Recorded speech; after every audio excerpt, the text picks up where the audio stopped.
నేను lonely suffer అవుతున్నాను అనేది ఆ సెల్ఫ్ అవేర్నెస్ కూడా రావడం చాలా వరకు చూడలేము రవీంద్ర గారు. అంటే ప్రాబ్లం ఫేస్ చేస్తూ ఉంటారు కానీ రీజన్ ఏంది అనేది వాళ్ళకు తెలియదు.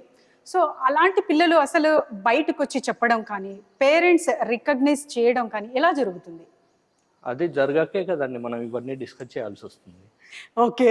సో మరి పేరెంట్స్ రికగ్నైజ్ చేయగలిగితే వాళ్ళే ఓకే నెక్స్ట్ ఏం చేయాలని ఆలోచిస్తారు. అది రికగ్నైజ్ చేయట్లేదు. ఎందుకంటే బేసిక్గా అవేర్నెస్ చాలా వరకు లోపిస్తుంది అనమాట.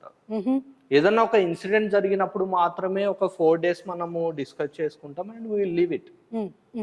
బట్ ఇది high time parents has to ఏమంటారు realise that observation is needed. Teenagers వాళ్ళు చెప్పలేరండి చాలా వరకు. ఏంటంటే వాళ్ళు ఇప్పుడు ఒక ఐడెంటిటీ క్రైసిస్ వస్తాయి సర్టన్ ఏజ్లో, హార్మోన్ ఇంబ్యాలెన్స్ వల్ల కానీ, లేకపోతే వాళ్ళు సడన్గా నువ్వు పెద్దోడు అయ్యావురా బాబు, నువ్వు ప్రపంచం మొత్తాన్ని నువ్వు సింగిల్ హ్యాండెడ్తో నువ్వు హ్యాండిల్ చేయాలి అన్నప్పుడు సడన్గా వాళ్ళు సఫికేట్ అవుతారు.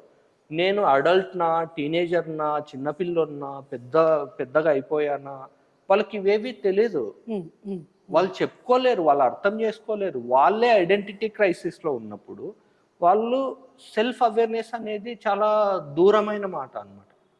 వాళ్ళకి ఎంతసేపు ఉన్నా ఎక్స్టర్నల్ సపోర్ట్ అట్లీస్ట్ ఒక టైంలో అవసరం అవుతుంది ఖచ్చితంగా. అది మనము యాజ్ ఎ పేరెంట్ అర్థం చేసుకోగలిగితే, వాళ్ళు చెప్పలేరు కాబట్టి వాళ్ళు ఏదైతే చెప్పలేకపోతున్నారో ఆ చెప్పలేనిదే మనం అర్థం చేసుకోవడానికి మనము అబ్జర్వేషన్ ఉండాలి మనకి. కరెక్ట్. సో ఇలాంటి ప్రాబ్లమ్స్ ఏ ఏజ్ నుంచి స్టార్ట్ అవుతాయి అనుకోవచ్చు? అంటే టీన్ అంటున్నాం కాబట్టి 13 అనుకోవాలా, లేకపోతే అంతకన్నా ముందు నుంచా? ఇక్కడ ఇప్పుడు ప్రజెంట్ ఉన్న ఫాస్ట్ ఫార్వర్డ్ వరల్డ్లో 10 years దగ్గర నుంచే వాళ్ళకి డిఫరెంట్ ఆఫ్ ప్రాబ్లమ్స్ స్టార్ట్ అయిపోతున్నాయి. ఎందుకంటే అమ్మాయిలైనా కానీ అబ్బాయిలైనా కానీ ఎర్లీ ఏజ్లో వాళ్ళు టూ మచ్ ఎక్స్పోజ్ అవుతున్నారు బయటి ప్రపంచానికి. అది సోషల్ మీడియా ద్వారా కావచ్చు, లేకపోతే రియల్ టైమ్ ఎక్స్పోజర్ వల్ల కావచ్చు, లేకపోతే టూ మచ్ ట్రావెలింగ్ వల్ల కావచ్చు. సో 10 years నుంచి వాళ్ళకి ఎంతో కొంత అడిషనల్ సపోర్ట్ అవసరం అవుతుంది.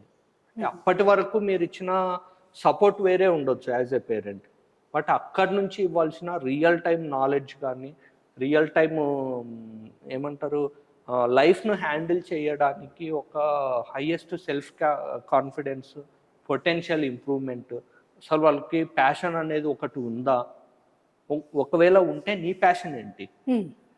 సో ఇటువంటివన్నీ 10 years నుంచి కనుక మనము కరెక్ట్గా వాళ్ళకి గైడ్ లైన్స్ ఇవ్వగలిగితే దే క్యాన్ బికమ్ ఏమంటారు unique personality with the passion and purposeful lifestyle. Then they can be founders also. we are losing so many CEOs because we are not observing enough. అర్థమవుతుంది కదా. Got it అండి.